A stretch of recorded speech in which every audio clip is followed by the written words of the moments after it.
ادع إلى سبيل ربك بالحكمة والموعظة الحسنة وجادلهم بالتي هي أحسن إن ربك هو أعلم بمن ضل عن سبيله وهو أعلم بالمهتدين.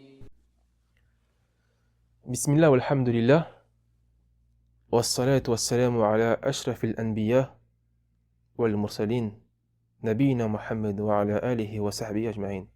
Wa ba'd. Aujourd'hui, Inch'Allah, on se retrouve pour l'épisode numéro 2 des récits de conversion à l'islam. Et aujourd'hui, alhamdulillah, j'ai l'honneur de recevoir mon frère Nassim, que je laisse, Inch'Allah, se présenter.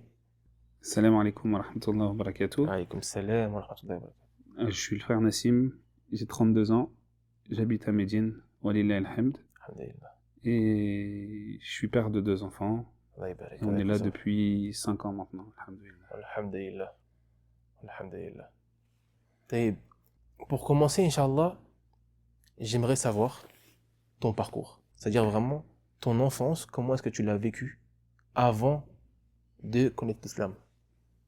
En fait, moi, mes parents, ils sont divorcés depuis que je suis tout petit. Donc en gros, j'ai eu 2 sphères familiales différentes. Du côté de ma mère, elle est algérienne, mais elle n'est pas croyante, elle n'est pas musulmane.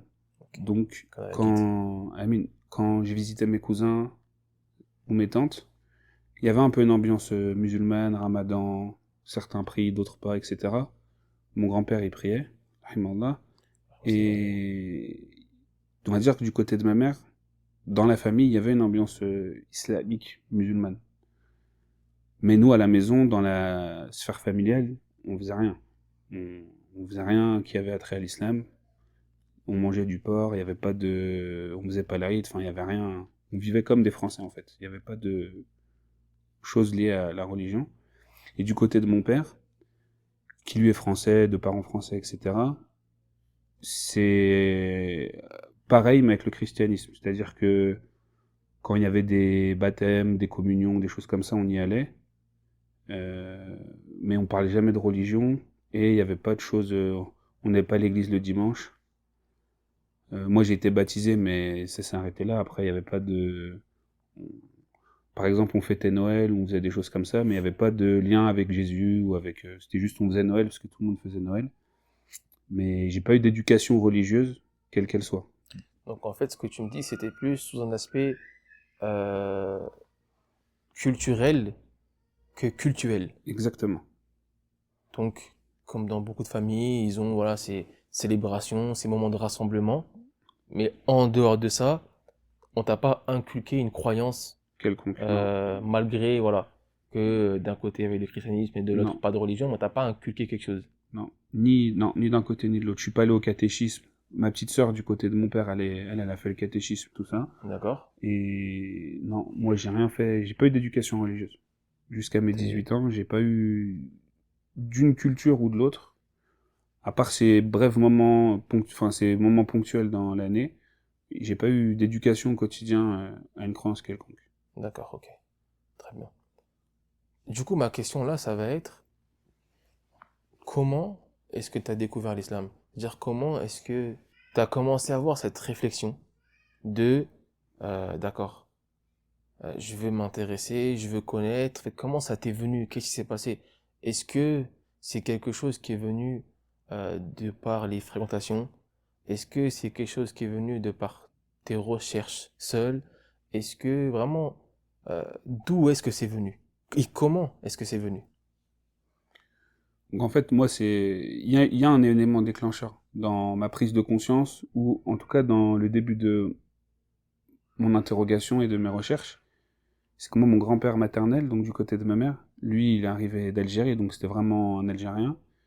Et lui, il était musulman. Il allait à la mosquée, il faisait le ramadan, etc.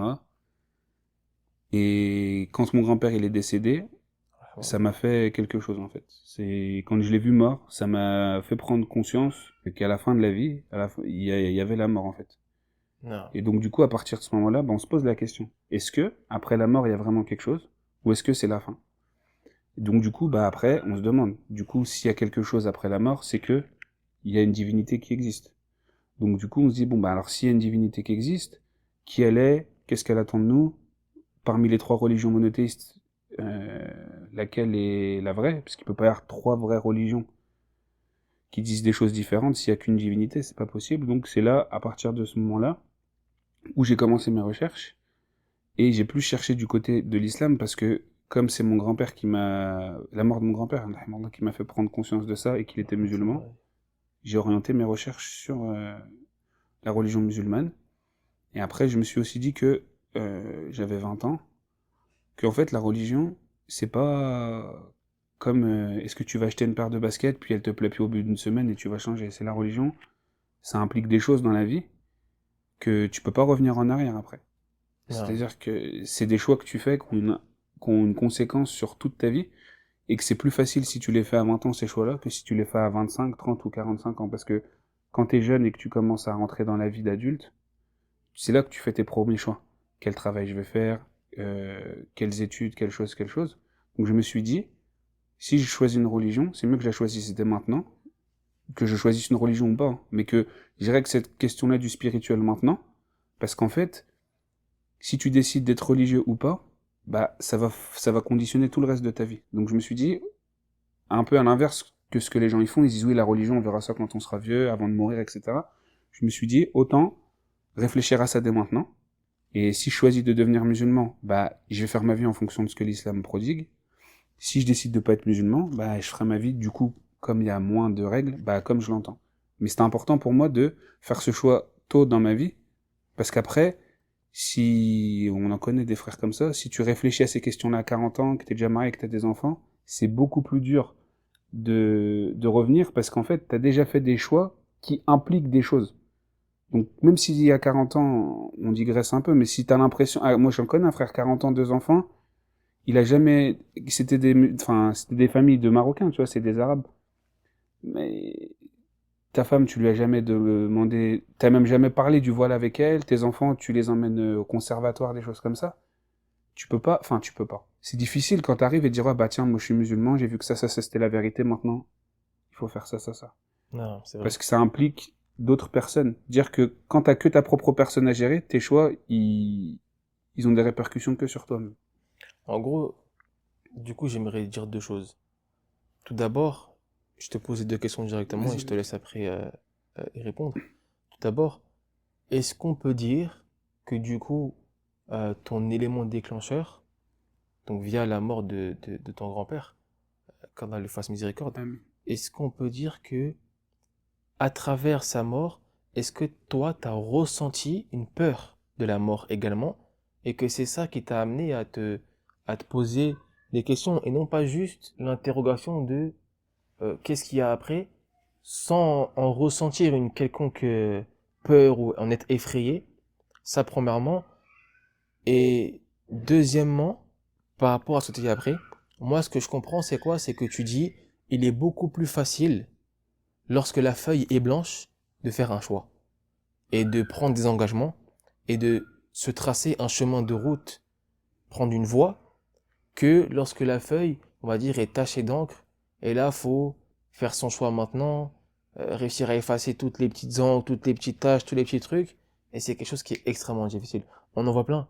On voit des frères aujourd'hui, subhanallah, on voit des frères, wallah, j'en ai vu il y a pas très longtemps, quand j'étais en France, j'ai vu un frère, Lahya, Sarwell, tu vois, il portait la sunna, etc.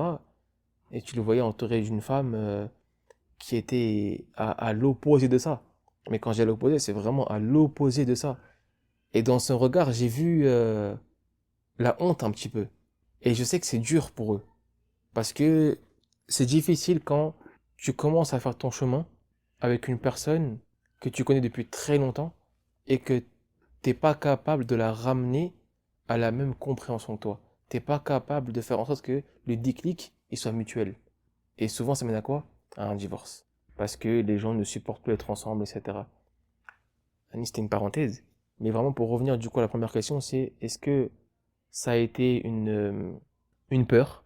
Est-ce que ça a été quelque chose qui t'a effrayé ou simplement un questionnement? De se dire d'accord, là, il est aidé, il va où? il y a quoi après?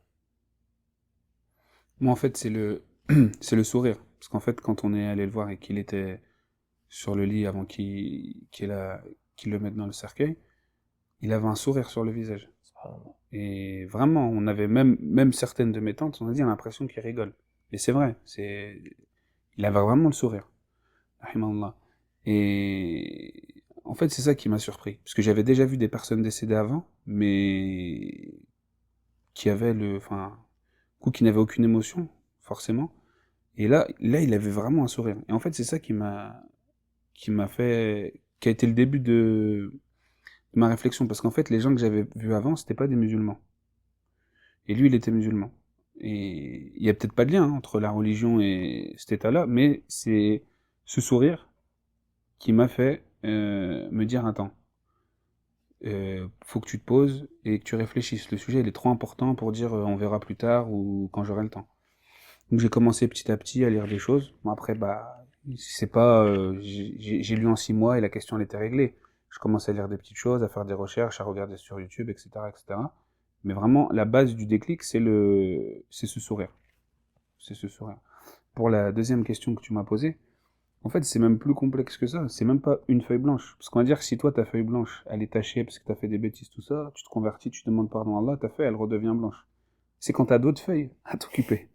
Parce que quand t'as une femme, des enfants, bah, ta feuille, elle est agrafée avec des autres feuilles.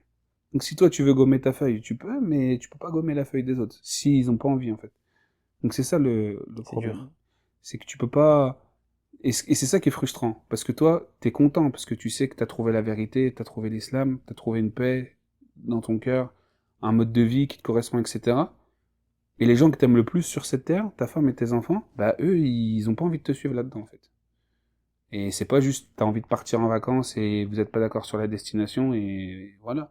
Là, c'est tout le restant de ta vie, en fait, qui est remis en question. Et comme t'as dit, malheureusement, même avec beaucoup de patience et de tolérance et d'effort, si ton conjoint ou ta conjointe, elle a pas envie de te suivre dans ce chemin-là, tu peux rien faire, en fait. Donc c'est pour ça que c'est important d'avoir cette réflexion tôt et de faire ses choix là tôt, parce que ça évite de se retrouver dans des situations compliquées après. Non, bien sûr. Alhamdulillah, toi t'es ici, à Médine, avec épouse, enfant. Alhamdulillah, c'est pas une chose que tu as eu à vivre. Alhamdulillah. Mais c'est sûr on se sent concerné par rapport à ça, par ceux qui le vivent justement. Donc, qu'Allah facilite à tout le monde. Donc là, j'ai compris un peu qu'est-ce qui t'a amené à te questionner sur l'islam, ton élément déclencheur. Du coup, maintenant, j'aimerais savoir en fait quelle a été ta cause de conversion. Et également, si tu te souviens quand ça a eu lieu, c'est même possible que tu sois en mesure de décrire l'environnement dans lequel tu étais à ce moment-là, qui était là, etc. Subhanallah, c'est des souvenirs qui restent en mémoire. Donc si tu peux me dire par rapport à ça. Donc en fait, mon grand-père, je crois, il est décédé en 2011, si je dis pas de bêtises. Avril 2011, mars 2011. Et donc j'ai commencé, donc ça c'est l'élément déclencheur. En fait, j'ai commencé à lire, à me renseigner, à lire le Coran français, à lire des choses dans plein de domaines différents. Et après en 2012, quand le Ramadan il est arrivé, je me suis dit c'est un moment important chez les musulmans tout ça, et ça serait le bon moment après presque un an à lire de me décider. Mais en vrai, ça s'est fait du jour au lendemain, on va dire, parce que le jour où tu shahad, c'est un jour précis. Mais en fait, c'est pas tu passes de 0 à 100 dans ta tête en un jour. C'est pas comme ça. C'est dire qu'à force de lire, d'écouter des témoignages ou etc., bah, tu passes de 0% de certitude à 5, à 10, à 15, à 20. Et après, on va dire que quand tu shahad vraiment, t'es déjà à 90, 95, et juste la shahada, en fait, ça te permet d'aller à 100%, on va dire. Mais les gens qui shahad, généralement, ils sont déjà convaincus que... C'est pas quand t'as la shahada que t'es convaincu que l'islam c'est la vérité, c'est avant. Donc moi, ça a été, on va dire, petit à petit, sur un an, à force de lire, etc. Pendant le ramadan, j'étais chez mon père, et En fait, le matin, je faisais semblant de préparer mon petit déjeuner, parce qu'en fait, lui, il partait au travail quand moi, j'étais en train de déjeuner. Donc, je faisais semblant de préparer mon petit déjeuner, et après, quand il sortait, je mettais tout à la poubelle, et après, j'allais en cours, et je faisais ma vie. Et après, le soir, comme quand je rentrais, c'était après le maghreb, je mangeais avec eux, avec mon père et ma belle-mère le soir. Et j'ai fait ça peut-être les 15 premiers jours du ramadan, sans prier. Et après, je me suis dit, ouais, t'as vu que les 5 piliers de l'islam, il y avait la prière avant le ramadan, donc en fait, c'est n'importe quoi ce que t'es en train de faire. Je suis parti à la mosquée avec mon cousin, un de mes cousins, et j'ai shahid, et à partir de ce moment-là, je me suis dit, ça y est, là, c'est plus du jeu, tu commences pas, je dis, t'as jeûné, alhamdoulilah, mais maintenant, ça y est, faut prier. Donc, je suis parti à la mosquée après l'Asr. Il y avait 5 6 frères que je connaissais, parce que c'était des gens que j'avais déjà vus, etc. Et après j'ai commencé à prier, alhamdoulilah. Et, et je n'ai pas arrêté depuis. Walillah alhamd. Alhamdulillah. Alhamdulillah, qu'Allah te préserve. Amin, oui. Qu'Allah nous accorde une fin. Amin. Ajma. Et du coup, là, tu as parlé d'un point intéressant, c'est que tu as dit que tu faisais en cachette de ton père. Tu prenais une nourriture, tu l'as préparée devant lui pour qu'il ait l'impression que tout était normal, comme d'habitude. Oui. Et derrière ça, lorsqu'il partait, tu jetais. Du coup, ma question maintenant, c'est ton entourage. Donc, on va commencer par ta famille, avant de parler de ceux qui sont extérieurs à la famille. Ta famille, donc père et mère principalement, mais aussi si tu as d'autres, voilà. Comment est-ce qu'ils l'ont vécu? Est-ce qu'ils l'ont su tout de suite? Est-ce que ça a pris du temps? Et vraiment, comment est-ce que eux ils l'ont vécu? Ma mère, on parlait de ma mère parce que c'est le plus simple des deux. Ma mère, elle s'en fichait en fait. Parce que comme il y a déjà des musulmans dans sa famille, elle voyait pas ça d'un mauvais œil. Donc, ma mère, comme beaucoup de mères, je pense, elle m'a dit en gros, tant que t'es heureux, moi je m'en fiche. Donc, voilà, quand je lui ai dit, elle m'a juste dit, est-ce que t'as bien réfléchi, est-ce que tu t'es posé les bonnes questions, je lui ai expliqué un peu ma démarche que j'avais fait et tout. Elle m'a dit, si toi tu penses que c'est une bonne chose, moi je m'en fiche. Mon père, c'était plus compliqué, parce que mon père, moi j'ai grandi principalement avec ma mère, et j'allais chez mon père que pendant certains week-ends et pendant les vacances.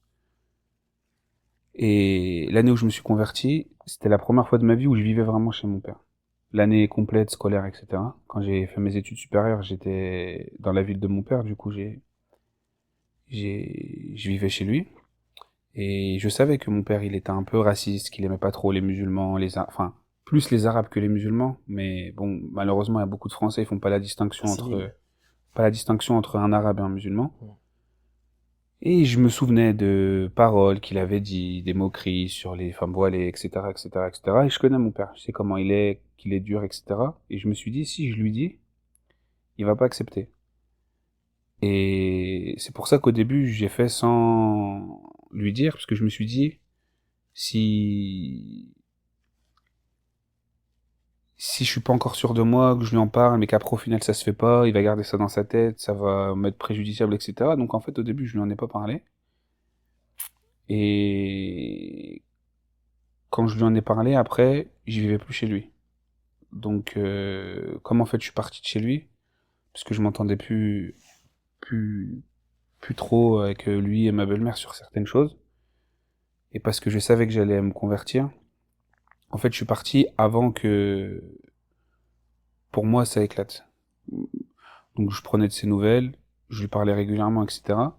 Mais en fait lui déjà il a pas accepté le fait que j'aille vivre en fait je suis parti vivre chez une de mes tantes. Ce que je lui ai dit, c'est plus près de l'école, l'école c'est plus près, enfin, chez elle c'est plus près de l'école, etc.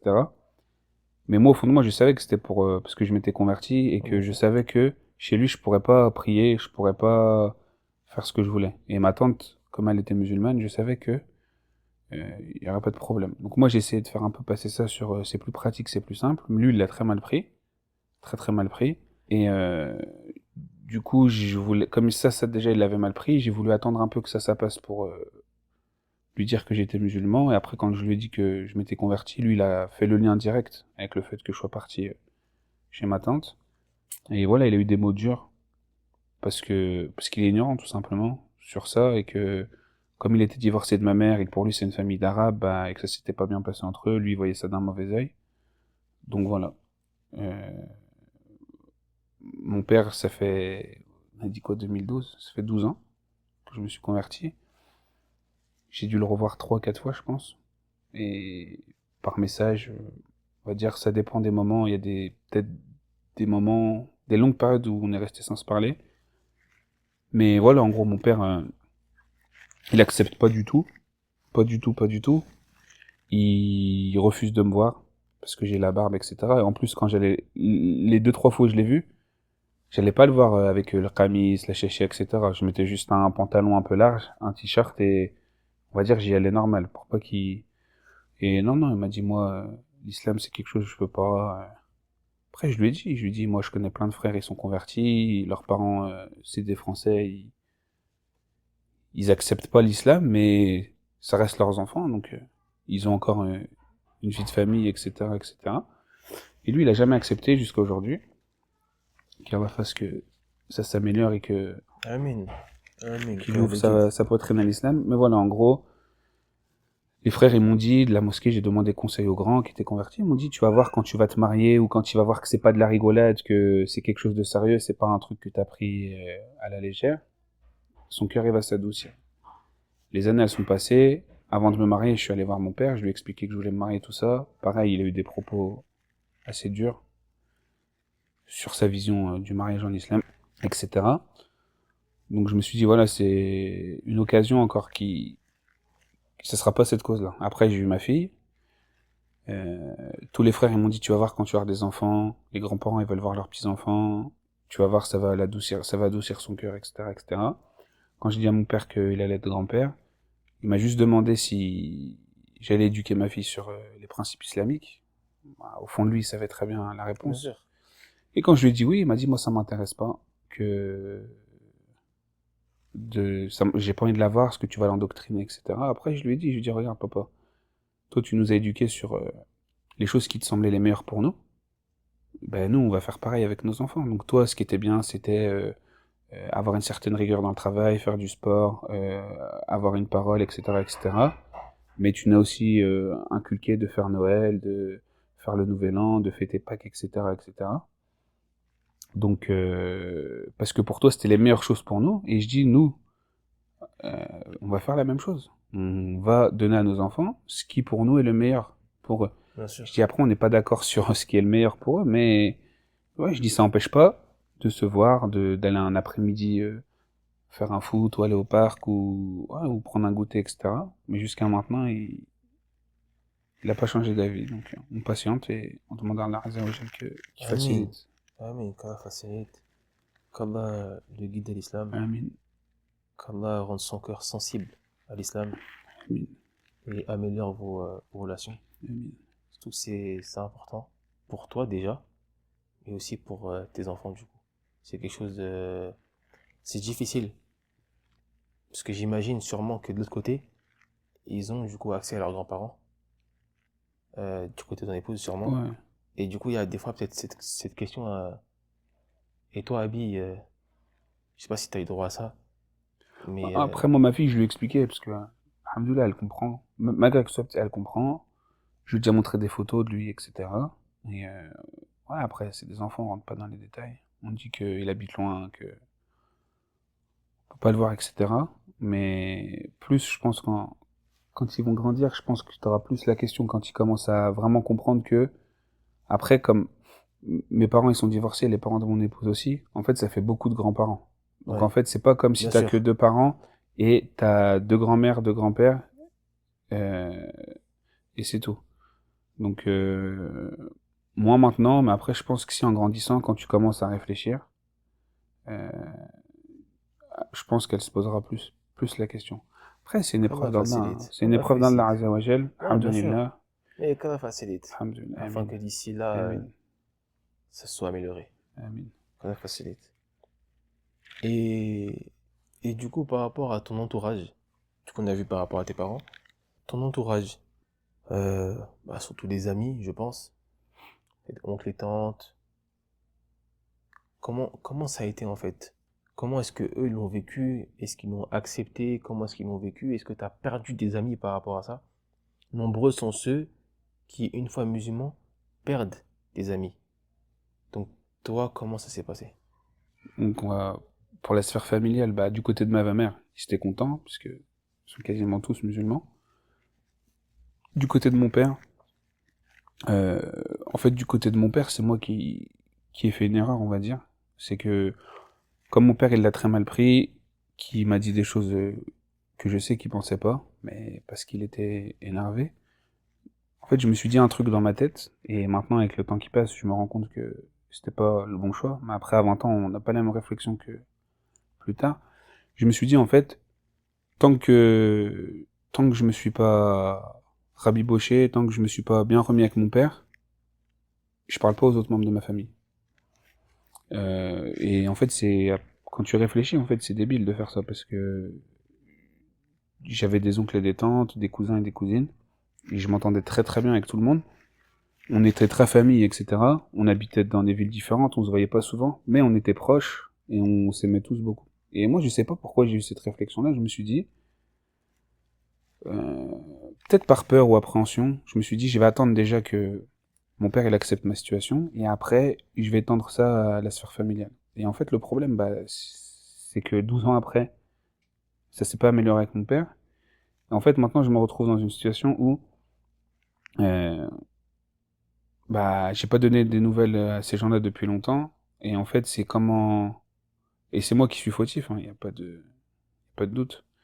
Mais en gros, c'est comment tu reviens vers eux, qu'est-ce que tu leur dis, etc. Parce que ces gens-là, ils ont aussi évolué depuis tout ce temps-là. Je sais pas vraiment ce qu'ils pensent de l'islam, et trouver la bonne porte d'entrée, c'est pas évident.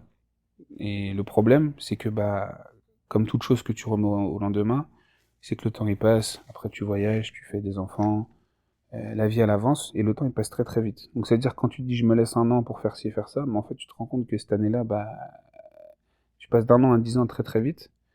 Et après, c'est le shaitan, tu vois. Plus t'attends, plus le shaitan, il va te dire, ouais, mais en fait, ça sert plus à rien, tu vois. Qu'au fond de moi, je sais qu'il faudrait que je le fasse. Mais, comme mon père, il est dur par rapport à ça, je sais que lui, ça va l'énerver encore plus. Que je parle aux gens de la famille, etc., etc. Peut-être même que j'envoie, ou que je sais que ça va l'énerver. Peut-être inconsciemment, c'est pour ça que je le fais pas, je sais pas. Mais du coup, du côté de la sphère familiale de mon père, euh, oncle, tante et cousin, cousine, je parle quasiment plus à personne. Ils ont pris pendant longtemps des nouvelles de moi par ma sœur, parce que mon père il a refait une fille, avec qui je m'entends très bien, avec qui je discute, elle est pas musulmane, mais j'échange avec elle très très très régulièrement, je suis très très proche d'elle, et il n'y a pas de souci là-dessus. Mais du côté de mon père, la famille, j'ai plus de nouvelles, à part par le biais de ma sœur.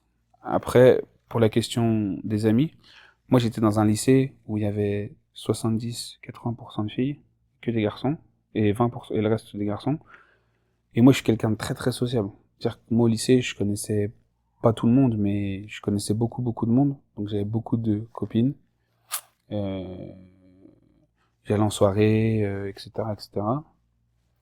Donc ce qui m'a facilité, on va dire, c'est que quand je me suis converti, j'étais en études supérieures, et j'étais plus dans la même ville que où j'étais au lycée. Donc déjà, ça crée de la distance. Même si tu parles à tout le monde au lycée, après le lycée, on sait très bien que tu revois pas tout le monde. C'est naturel. Oui, Naturellement, oui, tu oui, te sépares. voilà, tu gardes vraiment que les gens qui t'étaient très très proches. Mais comme je revenais de temps en temps, il y avait des soirées d'organiser tout ça, je voyais encore des gens. Et après, on va dire que ça s'est fait en 2 temps. Parce qu'au début, quand tu dis aux gens t'es musulman, ils s'en fichent, tu vois. Ils disent ouais, tu fais ce que tu veux, c'est ta vie, etc. Là où j'ai vu un changement, c'est quand tu commences à dire, moi je vais plus lui serrer la main aux femmes et je vais plus faire la bise aux femmes. Là, il y a des gens qui ont été... Extrémiste. Ouais, non, mais après, ouais, Ouais, en mais fait, c'est le pas... plus dur, c'est avec les gens maghrébins. Parce qu'ils vont se dire, ouais, toi t'es converti, nous on est tous musulmans, tu crois que t'as mieux compris la religion que nous, etc., etc., etc. Hmm, C'est ça qui est pas évident. c'est vrai. Après, pareil, j'étais dans mes études supérieures, il y avait 80-90% de femmes. Mais c'était plus tu rentres dans le monde du travail. Donc j'avais des copines, tout ça, mais il y avait des gens d'âge différents, etc. On était plus plongés dans le milieu professionnel. Donc ça a été moins dur de dire aux gens. Et après, quand t'es plus au lycée, les gens, ils sont un peu plus mûrs, donc ils te calculent pas pareil que quand c'est au lycée, tu vois. Mais là, j'ai des noms de filles en tête qui ont été déçues parce que je leur ferai plus la bise, parce que j'irai plus en soirée avec elles, parce que. Et en fait, c'est pas dur de plus faire la bise ou de faire des câlins à quelqu'un, en fait, c'est pas ça le problème. Mais c'est dur de voir que ta décision, elle a un impact négatif chez quelqu'un, en fait. Parce que toi, t'es content d'être musulman. Donc, t'aimerais que les gens, ils soient contents pour toi. Ouais, Mais en bien sûr. fait, eux, ça les attriste. Donc, Ouais. En fait, c'est le changement qui est triste. C'est les ouais, changements que ça implique c'est sur ça. toi. Et donc, ces changements, justement, qui Les sont. répercussions que ça a C'est dans ça. leur vie à eux. C'est ça. Donc, ouais, là, j'ai 2-3 noms en tête, mais peut-être il y en a d'autres, je sais pas. Ça fait longtemps. Mais forcément. Et même, euh, même ton cercle d'amis, il change. Parce qu'après, quand t'es musulman, tu fais plus de soirées. Bien sûr. Tu as d'autres préoccupations, t'as des occupations que t'avais avant que t'as plus. Et en fait, c'est Nirma parce que c'est un bienfait, parce que en fait, tu te rends compte que les gens qui tiennent vraiment à toi en tant que personne, ils acceptent, et les gens, si t'étais juste un copain de soirée, ou un copain de cinéma, ou un copain de je ne sais pas quoi, Il tire un trait. eux, tu vois que quand tu dis ça, ils cherchent plus après toi, et bah ça y est, pour eux, ils passent à autre chose. Tu vois qu'en fait, ces gens-là, peut-être ils t'appréciaient sincèrement, hein, mais tu vois que c'est pas vraiment ta personne qu'ils appréciaient, tu vois. C'était plus le cadre dans lequel ils te retrouvaient, qu'ils aimaient, que ta personne en elle-même. Qu'au final, c'est un bienfait. Et du lycée, je parle à 2 personnes qui sont musulmans, qui prient pas, qui les guident. Amin. Et je parle à 3 autres euh, garçons qui ont fait les 3 ans du lycée avec moi, qui sont pas musulmans non plus, avec qui je m'entends bien. Mais pareil, tu vois, eux, en fait, le petit groupe d'amis que j'avais au lycée, qui ont fait les 3 ans au lycée avec moi, qui étaient dans ma classe, on était 4 filles, 5 garçons, on était tout le temps ensemble. Et eux, tu vois, ils continuent à partir en vacances, ils font des trucs ensemble, etc., etc. Et en gros, dans la bande, il manque que moi, tu vois. Mais des fois, ils me disent, ouais, tu pourrais venir, au moins une soirée, tiens, on est là, viens et tout. Ou le fameux aller boire un verre en ville. Est-ce que pour eux, t'es musulman, mais la notion, elle reste vague dans leur tête et générale. Ils associent pas ça à un mode de vie. Pour eux, c'est plus un mode de pensée qu'un mode de vie. C'est-à-dire qu'en gros, quand tu es musulman, bah, tu penses qu'il y a un Dieu, tu penses qu'il y a le paradis, tu penses qu'il y a l'enfer, mais pour eux, ça se concrétise pas dans la vie de tous les jours. Non. Donc eux, ils font pas le lien entre je suis musulman, je peux pas aller boire un verre en ville. Pourquoi? Parce que les autres, regarde, ils sont maghrébins, ils s'appellent Sofiane, Karim ou je sais pas quoi. Eux, leurs parents, ils prient, ils font le ramadan, mais eux, ils vont boire un verre en ville. Donc eux, ils comprennent pas comment toi, t'es converti. Tu t'imposes des choses que pour eux, les vrais musulmans, entre guillemets, eux, ils font. C'est vrai que ça, ce point que tu viens de citer, que tu viens de soulever, c'est un vrai problème. Parce que beaucoup de personnes ont subi les effets néfastes, justement, de ces fameux, on va dire, euh, ça peut être des Arabes comme certains, on va dire, Afrique maghrébine comme Afrique noire. Ça peut être, en fait, si tu veux, des personnes qui, de base, donc, sont musulmanes de naissance, de parents musulmans, mais qui n'ont pas une pratique qui est musulmane. Mais la pratique que eux ils ont, elle est associée auprès des gens comme étant la pratique musulmane. Donc toi, quand tu arrives et qu'en fait tu pratiques réellement l'islam, en fait tu passes pour quelqu'un de totalement marginal. Tu passes pour quelqu'un qui est hors de la société, qui est hors en fait, et ils disent mais qu'est-ce que tu veux faire de plus que celui-ci qui lui il est né musulman, il sait mieux que toi. En gros, qu'est-ce que tu ramènes? Et souvent ça cause justement cette incompréhension. Et c'est dur de justifier ça. Et de... Je sais pas si tu vois ce que je veux dire. Si, le plus gros, l'exemple qui illustre le mieux ça, c'est l'exemple de manger du porc. Tu vas dire à un vieux dans une mosquée, Foulen, il a mangé du porc. Il va te dire, lui, il est plus musulman. Mm. Tu vas dire, Foulen, il a passé la nuit avec une fille. il va te dire c'est rien, il est jeune, il fait des bêtises. Et tu regardes les Français, quand tu leur demandes, on dira non, le musulman, comment tu vas définir un musulman? Il va te dire il mange pas de porc. C'est la première chose qui va leur venir à l'idée. Tu vas lui dire ouais mais il prie pas. Ouais il prie pas, c'est pas grave, mais au moins il mange pas de porc. Tu vois, c'est-à-dire que l'importance des choses en fait que les Français ils ont, enfin que les non-musulmans ils ont, parce que les Français musulmans, c'est que c'est en gros l'importance que la première vague d'immigration maghrébine ils ont donnée. Eux ils se sont dit, on présume, hein, on suppute que ils ont dit ouais, si je prie pas, je prierai chez moi en rentrant. Si je fais pas ça, c'est pas grave. Mais quand t'es à table et que tu dis ah t'es à table, tu peux pas dire c'est pas, tu dis non je mange pas de porc. Et en fait, ce qui est resté c'est ça. Et je mets l'alcool de côté parce que c'est un autre sujet, mais en fait, ce qui est resté, c'est ça. Donc pour eux, la majorité des gens qui n'ont jamais lu ou cherché à s'instruire sur l'islam, ils vont dire ah, le musulman, il mange pas de porc. C'est-à-dire que pour eux, aller en ville, boire de l'alcool, serrer la main d'une femme, avoir une copine, ce que tu veux, bah pour eux, c'est pas grave, Ouais, tu c'est pas vois. grave. Voilà, c'est pas grave. Tant que tu manges pas de porc. Exactement. Allah musta'an. Mais c'est vrai. C'est vrai. Après, après, c'est important, je pense, de dire aussi que justement, cette première vague d'immigration de Maghrébins ou de Sénégalais ou de Maliens ou de je ne sais quoi, parmi les musulmans qui sont venus, qui ont quitté l'Afrique pour venir en France précisément, bah, la plupart, honnêtement, ils étaient très loin de la religion. Très loin. Ceux qui étaient vraiment dans la religion, ils seraient jamais venus en France. C'est ça. Ils avaient uniquement, entre guillemets, de religieux au départ, lors de leur départ en tout cas, bah, entre guillemets, de musulmans. Bah, c'était le nom peut-être. Le nom, le prénom, peut-être... Le reste de l'éducation qu'ils ont eue, c'est mais ça. Mais c'était pas une pratique. Parce que celui justement qui pratique l'islam, il prendrait pas ce risque. Il prendrait pas ce risque que de quitter une terre d'islam pour venir justement vivre dans un pays où, en fait, on veut pas de toi. Il faut le dire, hein. Mhm. On ne veut pas de toi. Il faut l'accepter. Là aujourd'hui, après je pense que c'est un autre sujet, mais il faut accepter le fait que la France n'est pas un pays musulman. La France ne veut pas le bien des musulmans. Au contraire, plus le temps passe, plus la France émet des lois pour brider un maximum les musulmans, leurs pratiques, mais aussi et surtout l'éducation musulmane chez les plus jeunes. C'est vraiment un combat que la France a là. Du coup, une personne, on va dire, qui pratique l'islam, d'accord, ne prendrait pas ce risque. Et du coup, la plupart, malheureusement, des personnes qui ont quitté l'Afrique pour venir, elles mangeaient pas halal. Beaucoup mangeaient du porc. Combien buvaient de l'alcool. Parmi eux, combien priaient. Mais ils partaient du principe que parce que voilà, ils ont cette chose dans le cœur, bah ça suffit. Or, l'islam, c'est pas uniquement une croyance du cœur. Mais c'est cœur, ni la croyance du cœur.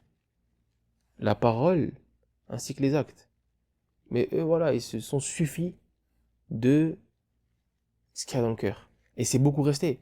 Et du coup, ils ont aussi adopté quoi? Ils ont adopté les croyances présentes en France et ils ont mélangé ça. c'est ce qu'ils appellent l'assimilation. Et ils ont éduqué des enfants Mm. comme ça. Des enfants qui, encore aujourd'hui, qu'est-ce qu'ils font? Ils éduquent leurs propres enfants là. De la même manière. Allah al-musta'an. Subhanallah. Quel changement? Parce que là, tu m'as cité quelques difficultés qui ont été des conséquences justement de ton islam, de ta conversion à l'islam. Quel changement a été pour toi le plus difficile? Je pense que c'est la musique. Je suis en train de réfléchir, mais ne plus écouter de musique, je pense que ça a été ça le plus dur. Parce que j'avais tout le temps des écouteurs dans les oreilles, tout le temps. Du matin quand je me réveillais jusqu'au soir où je me couchais, tout le temps de la musique. Donc ça a été dur. Et ça, j'ai pas arrêté tout de suite. Quand je suis devenu musulman, déjà je savais pas que la musique c'était pas autorisé. Et quand j'ai su, j'ai pas accepté tout de suite. Donc j'ai pas arrêté tout de suite. Mais ça, c'était le plus dur. Passer de, je sais pas, entre 5, 6, 7 heures par jour, à plus rien du tout. Ça, c'était dur. Mais après, quand t'écoutes le Coran, alhamdoulilah. Quand t'es sincère, vite, ça remplace. Ah, Euh, alhamdulillah. Allah, il remplace ton amour d'une chose ouais, par l'amour par l'amour de d'autre. sa parole. Et d'une meilleure chose. Ah, Alhamdoulilah. de la meilleure chose. Mais, non, ça, c'était dur. Autant plus serrer la main, etc. Pas se raser la barbe, tout ça.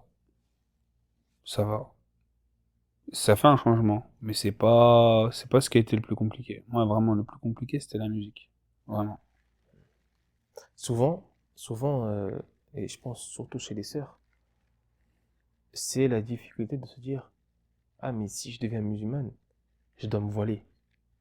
Bien Comment je sûr. fais? Parce que nous encore, on est des hommes. La barbe, ça pousse, c'est normal chez l'homme. C'est quelque chose de naturel. Maintenant, la femme, lorsqu'elle se voile, et je pense que aujourd'hui, une des raisons principales, si la femme elle est autant combattue en France par les médias et l'État, etc., c'est parce qu'elle est justement la visibilité dans la société de l'islam. Parce que quand on voit la femme musulmane, donc du coup qui porte les vêtements d'islam, Tu le sais voile, qu'elle est etc., musulmane. tout de suite. Alors que tu peux voir un homme Il a sans la savoir qu'il barbe. est musulman. Ouais, bien sûr. Et du coup, pour beaucoup, c'est ça qui est difficile. Le fait de se dire, j'ai envie de me convertir à l'islam. Je sais que c'est la vérité. Je l'ai accepté. Mais comment est-ce que je vais faire vis-à-vis du voile? Et ça, du coup, ça fait quoi? Ça retarde Mm. les conversions. Et parfois même, encore plus que retarder, ça fait que des personnes ne se convertissent pas. Mm. J'ai connu le cas, il y a très très longtemps. Une fille qui avait accepté l'islam, mais qui disait ne pas vouloir se convertir par rapport à ça et par rapport au regard justement de ses parents. Donc subhanallah, c'est une chose qui est très difficile. Le regard des gens, l'implication que ça a sur les gens, etc. Après, tu peux te convertir sans te voiler. Parce qu'en fait, se convertir, c'est juste reconnaître que il n'y a qu'une divinité digne d'être adorée. Non, Enfin, il n'y a pas de divinité digne d'être adorée si ce n'est Allah. La traduction, elle est mieux dans ce sens-là. non. Et que le prophète Sam, c'est un messager et un serviteur d'Allah subhanahu wa ta'ala. Mais, moi, c'est ça, c'est qu'il y a beaucoup de sœurs, elles veulent pas se convertir parce qu'elles disent, moi, je pourrais jamais me voiler. Mais en fait, tu peux te convertir. C'est-à-dire que tu sais, tu reconnais qui est Allah, tu lui donnes ses droits, mais t'as un manquement dans le fait de te voiler. Parce que, il y a beaucoup de gens, du coup, ils disent, ouais, bah, si tu comptes pas te voiler, ça sert à rien que tu te convertisses. Ça, c'est une erreur parce que la personne, elle peut rentrer au paradis en étant pécheur, mais elle peut pas rentrer au paradis en étant mécréante. C'est-à-dire qu'une sœur, elle va se convertir, peut-être elle va se convertir, elle va se voiler pour prier déjà chez elle, et petit à petit, peut-être qu'Allah, il va lui donner plus de courage, ou faire qu'elle arrive à passer le pas. Mais faut pas dire aux sœurs, tu te convertis pas si tu veux pas te voiler. Elle se convertit, c'est-à-dire que déjà, elle reconnaît l'unicité d'Allah. C'est la plus grande des choses, le tawhid. Et après, une fois qu'elle a accepté ça, petit à petit, tu lui fais des rappels où tu l'encourages à se voiler.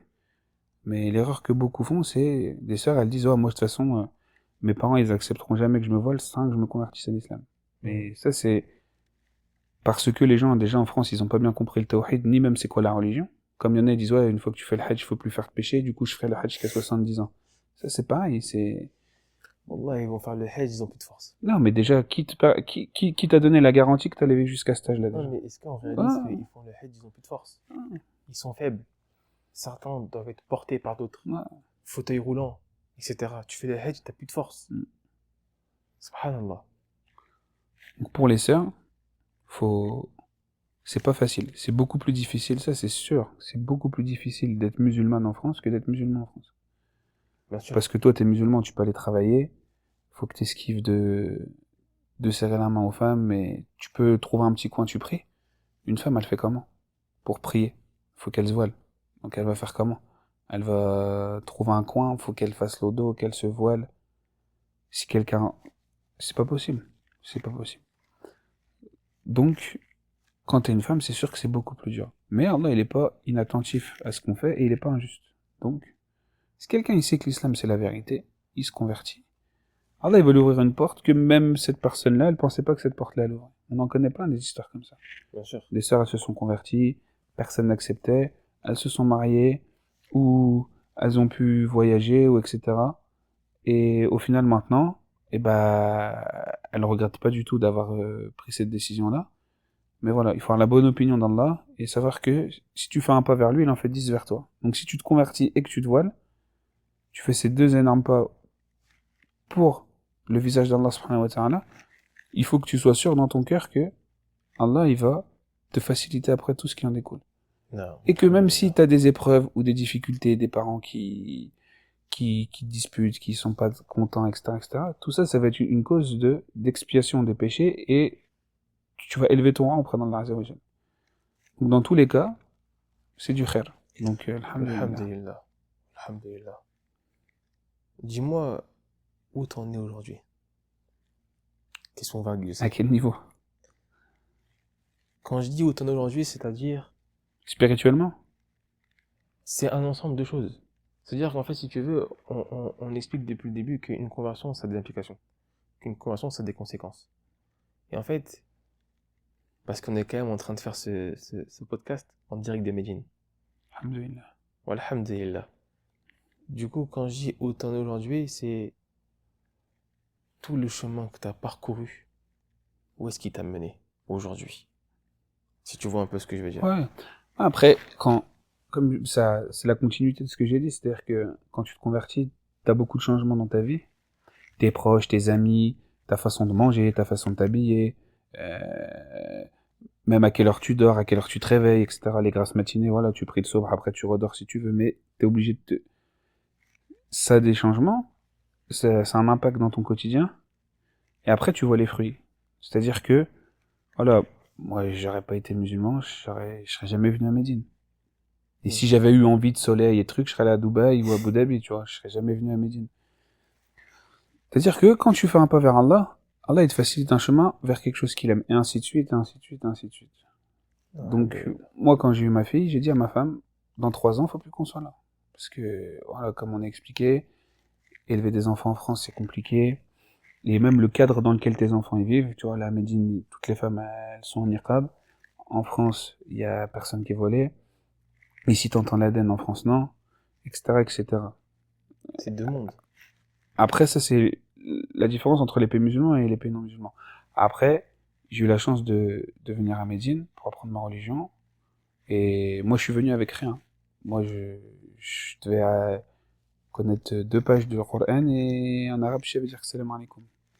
Et il faut pas que les gens ils se disent que c'est pas possible ou que c'est trop dur. Et moi, je suis arrivé et j'avais pas 20 ans à Médine. J'avais 25 ou 26 ans.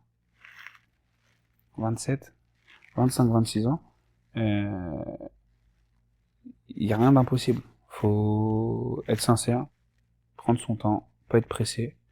Parce que t'apprends pas à 20 ans comme t'apprends à 30 ans, comme t'apprends à 40 ans, mais ce qu'on te demande, c'est juste de faire des efforts. Personne il t'a dit celui qui apprend le Coran en entier va au paradis. Non, il y en a ils ont le Coran par cœur, ils vont aller en enfer. Il y en a ils connaissent que El-Ikhlas et El-Fatiha, ils vont aller au paradis. Ce qu'on te demande c'est pas apprendre une telle quantité de choses et de tirer au paradis. Non, ce qu'on te demande c'est d'être sur le chemin de l'apprentissage et de mourir dessus et d'être sincère et de mourir dessus. Si t'es sur ce chemin-là, t'as tout gagné. Une fois que t'es dessus, alhamdoulilah, la seule chose qu'on te demande c'est de pas en sortir. Donc tous les jours tu fais des efforts, et après on le sait, la foi elle augmente, la foi elle baisse. Il y a des jours tu vas réussir à écouter un cours de 2 heures, et un jour, au bout de 30 minutes, si les enfants t'es occupé, etc. Ce qu'on te demande c'est de faire des efforts, et de rester, et d'être sincère. Voilà. On a fait les causes pour venir à Médine, Allah il nous a exaucés, alhamdoulilah. On lui demande de rester le plus longtemps possible. Si après Médine, c'est une aventure qui se termine, on essaiera d'aller dans un autre pays musulman, etc., etc. Mais le but, c'est maintenant qu'on est sur le chemin de la vérité, que on a trouvé ce mode de vie et cette façon de vivre qui nous apaise et qui nous convient, le but c'est de rester dessus, comme tu as dit, en étant sincère, et c'est de rester, et de faire le maximum d'adoration et de rester sur cette voie-là. Donc ça c'est le projet, on va dire, pour l'avenir. Et Pour la vie entière. une fois que t'es musulman, après, la vie elle est simple. Et en plus, plus t'apprends la religion, plus t'as envie de faire des efforts dans la religion, plus Allah il va t'aimer, plus ça va te donner envie de faire des efforts, plus tu vas apprendre, plus Allah il va t'aimer. C'est un cercle vertueux en fait. Alhamdulillah. Allah yabarak fik. Pour terminer, est-ce que tu aurais des conseils à apporter à ceux qui, justement, tu vois, ils ont envie de devenir musulmans, ils en ont réellement envie, ils ont un doute ou des peurs? Qu'est-ce que tu pourrais leur dire, justement, pour les rassurer quant à leur choix? Bah, pour ceux qui ont un doute, pour ceux qui ont peur, c'est pas la même, c'est pas la même façon de penser. Celui qui a un doute, il n'y a rien de plus clair que le Coran. Celui qui a un doute, il lit les versets, et il demande, dans son fort intérieur, que Allah il lui fasse accepter la vérité. Celui qui a peur, celui qui sait que c'est la vérité mais qui a peur, c'est pas facile de passer le pas, mais quand tu sais pourquoi t'es musulman, en fait il y a connaître et passer à l'acte. Des fois tu sais qu'une chose elle est bien pour toi mais t'arrives pas à le faire. Là ils savent qu'il faudrait marcher une demi-heure par jour ou faire du sport tous les jours, mais ils savent, hein, mais ils n'arrivent pas à le faire. Là c'est pareil, tu le sais mais t'arrives pas à le faire. Allah il sait mieux que toi ce qui est bon pour toi. Et Allah il t'a dit que le meilleur chemin pour toi et le seul chemin valable c'était l'islam. Qu'à partir du moment où tu sais qui est Allah, que c'est lui qui a créé les cieux et la terre, que c'est lui qui t'a créé, que cette vie-là c'est une vie d'épreuve pour voir qui sont les croyants, qui sont les non-croyants, qu'à la fin de cette vie-là il y a deux choix possibles, l'enfer ou le paradis, khalas. L'idée globale elle est claire. Après tu vas apprendre c'est quoi le paradis, c'est quoi l'enfer, comment on prie, comment... d'accord. Mais le chemin, le résumé de c'est quoi, c'est simple à comprendre. Allah il a créé les cieux et la terre, Allah il nous a créé. Cette vie-là, c'est pour la vie des œuvres, savoir qui va croire, qui va mécroire, qui va œuvrer, qui va pas œuvrer. Et après tu meurs, tu restes dans ta tombe jusqu'au Yom al-Qiyamah, et après c'est le paradis ou l'enfer. C'est simple à comprendre. Une fois que tu sais que c'est ça, bah réfléchis. Tu te dis si à la fin, Allah il décide si je vais au paradis ou en enfer, qui est-ce qu'il faut que j'essaye de satisfaire? Il faut que j'essaye de satisfaire Allah. Et après tu te rends compte, subhanallah, que c'est ça qui est beau. C'est que Allah, il a tout créé. Quand tu suis les préceptes de l'islam et quand tu suis les règles de l'islam, bah tu te rends compte en fait que t'as que du bien qui t'arrive dans ta vie. Allah il aurait pu dire nous imposer des choses qui sont dures ou qui sont fatigantes ou qui sont inutiles. Mais en fait tu te rends compte que dans chaque chose que Allah nous a imposée ou dans chaque chose qu'Allah nous a interdit, il y a un bien pour nous. Il y a un bien pour nous. Donc en fait, c'est encore plus facile de le faire parce que tu vois les bienfaits. Tu vois, il y en a, ils vont te dire, oui, on a fait des études, on se rend compte que ceux qui prient, bah en fait, ça leur fait comme une activité cardiaque, etc. par jour, ça correspond aux 30 minutes de marche. Il y en a, ils vont te dire, on a fait une étude, on a vu que laisser pousser la barbe, ça réduisait les maladies respiratoires chez les hommes, bah parce que la barbe, en fait, ça prend les poussières, nanani, nanana. Et en fait, après, est-ce que ça c'est vrai ou pas? Nous, on fait pas ça parce qu'il y a une étude qui a dit ceci ou cela, nous on le fait parce qu'Allah et son messager, ils nous l'ont ordonné. Mais en fait, tu te rends compte que, dans chaque ordre d'Allah, il y a un bienfait. Quand tu le vois le bienfait, alhamdoulilah, ça, t'es plus enclin à le suivre. Et quand tu vois pas le bienfait ou que tu le comprends pas ou que, alhamdoulilah, tu le fais quand même parce que Allah, il te connaît mieux que toi. Allah, il sait exactement comment ton corps il est fait, exactement comment ton cœur il est fait, comment ton cerveau il est fait et de quoi tu as besoin. Donc, quand tu vas acheter un truc, tu vas lire la notice. Parce que celui qui a fait la chose, c'est lui qui l'a fait. Donc c'est lui, il sait, faut le mettre de telle manière, pas de telle manière, faut le mettre à l'abri du soleil, faut le garder à l'humidité, etc. Et tu vas suivre ces conseils-là. Parce que tu te dis, mais attends, celui qui a fabriqué cet objet-là, c'est lui le plus connaisseur de cette chose-là. Et pour toi, c'est normal de faire ça. Voilà, c'est pareil. Sauf que c'est encore plus complexe, c'est encore plus grandiose, parce que c'est Allah Azza wa Jal. Donc Allah Azza wa Jal, il nous a fabriqué, il nous a livré on va dire un guide, un chemin, un mode d'emploi. Il y a le Coran, et il y a la sunna du prophète, alayhi salatu wassalam. Donc en fait, celui qui est sincère dans son cœur, et qui s'accroche à ça, Allah, il va pas le laisser tomber. Après, Allah, il va peut-être l'éprouver. Mais ça, quand tu sais que le destin, c'est quelque chose qui a été écrit quand tu étais dans le ventre de ta mère, même qui a été écrit avant Allah Azza wa Jal crée les cieux et la terre, en fait, t'es apaisé dans ton cœur, parce que tu te dis, tout ce qui m'arrive, Allah, il le savait déjà, c'était écrit. Donc, alhamdoulilah, c'est pas grave. C'est-à-dire que quand tu t'es pas croyant, tu vas te dire, oh là là, qu'est-ce que j'ai fait? Pourquoi ma voiture elle est rayée? Pourquoi j'ai perdu mon portefeuille? Pourquoi? Après, quand t'es musulman, même l'épreuve, elle devient quelque chose de réjouissant, en fait. T'as perdu ton portefeuille ou on trahit ta voiture, tu vas pas te dire, ouais, mais regarde, moi je suis gentil avec tout le monde, je fais du bien aux gens, et regarde ce qui m'arrive. Non, tu te dis, alhamdoulilah. C'est-à-dire que même quand t'as un truc où tu devrais être malheureux ou pas content, au final t'es content. Parce que tu sais que ça vient d'Allah, et parce que tu sais que c'est un bienfait pour toi. Soit parce que tu vas perdre des péchés, ou soit parce que Allah va t'élever en degré. Et juste le fait que t'aies patienté sur cette épreuve-là, déjà rien que ça, c'est une bonne chose. Donc en fait, de devenir musulman, c'est dur en France. Quand tu te convertis, les premiers mois, etc., ça, il n'y a pas de doute. C'est une période qui est compliquée.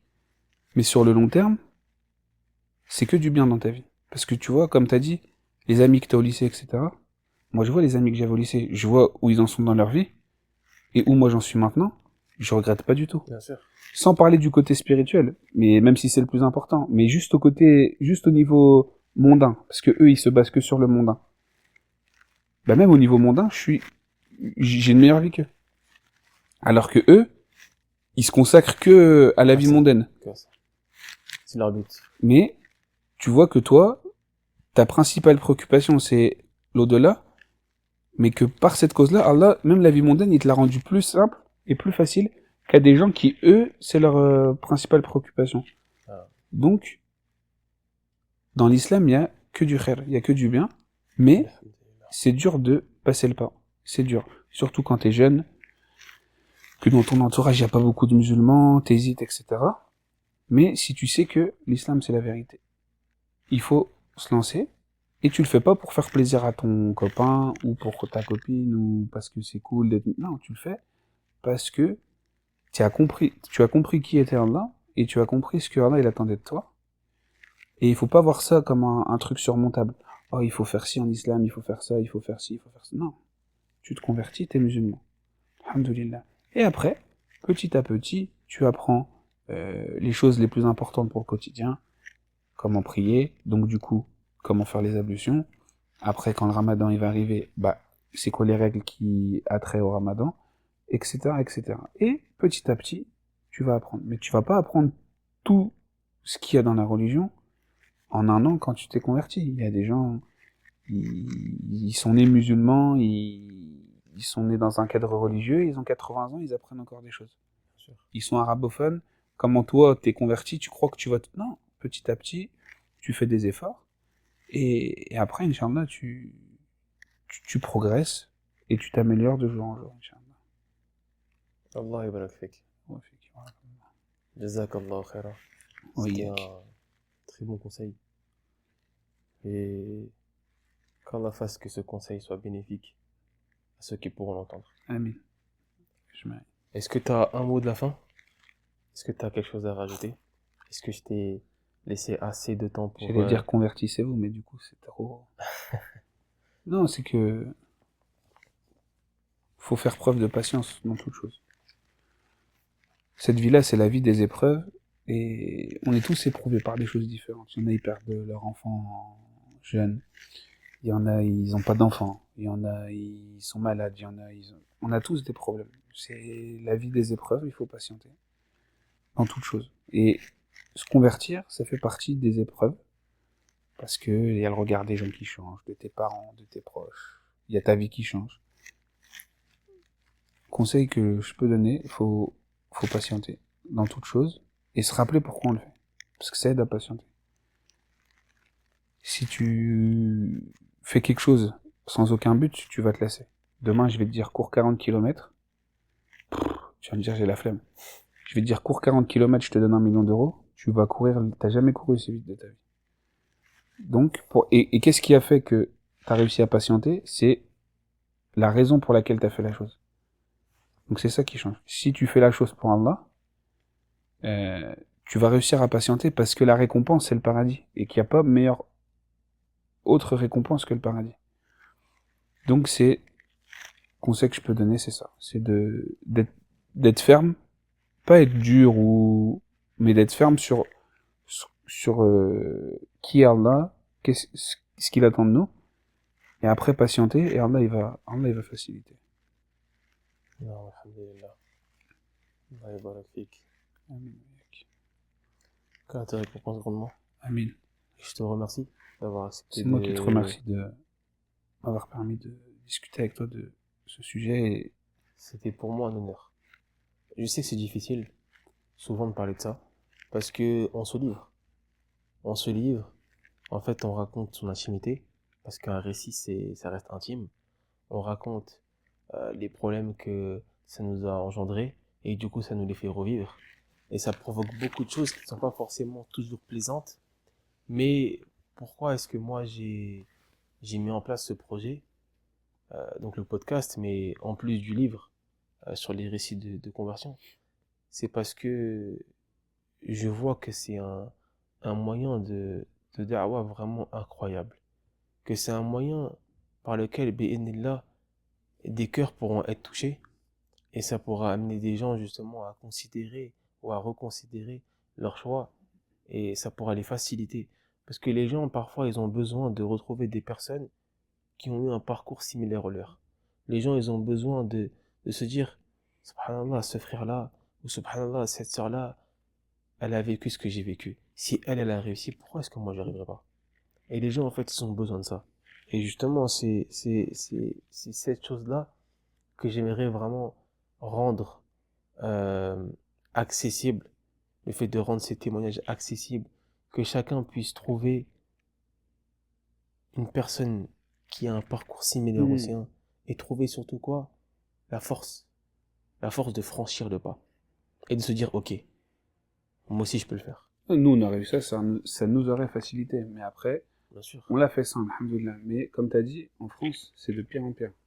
Moi, quand j'ai été musulman au début, la France, ça n'a rien à voir avec comment c'est maintenant, tu vois. Donc, comme ça va être de plus en plus dur envers les musulmans, je pense que ça, c'est un travail qu'Allah te récompense et Amen. et fasse que ça soit profitable au plus de gens possible. Amen.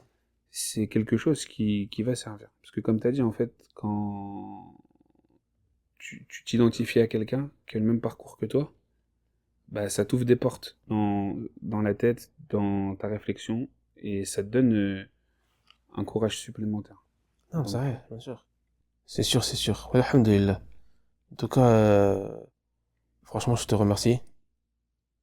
Je te remercie. C'est normal. Si on peut aider et faire du khayr, alhamdulillah. Allah yubarak fik. Vraiment, on aurait dû le faire chez moi, mais tu m'as accueilli chez toi. Alhamdulillah. Donc, Allah yubarak fik de m'avoir accueilli. Ouais, fik. Et je pense qu'on se retrouvera sur d'autres podcasts. Inch'Allah, avec plaisir. J'ai plein de sujets. Wallah, j'ai plein de sujets. Donc, on verra d'ici là.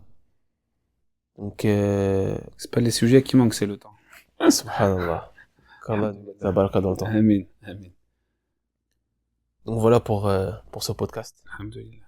Et Subhanaka Allahumma bihamdik. Ashhadu an la ilaha illa ant. Astaghfiruka wa atubu ilayk. وفقك الله. Wa iyyak.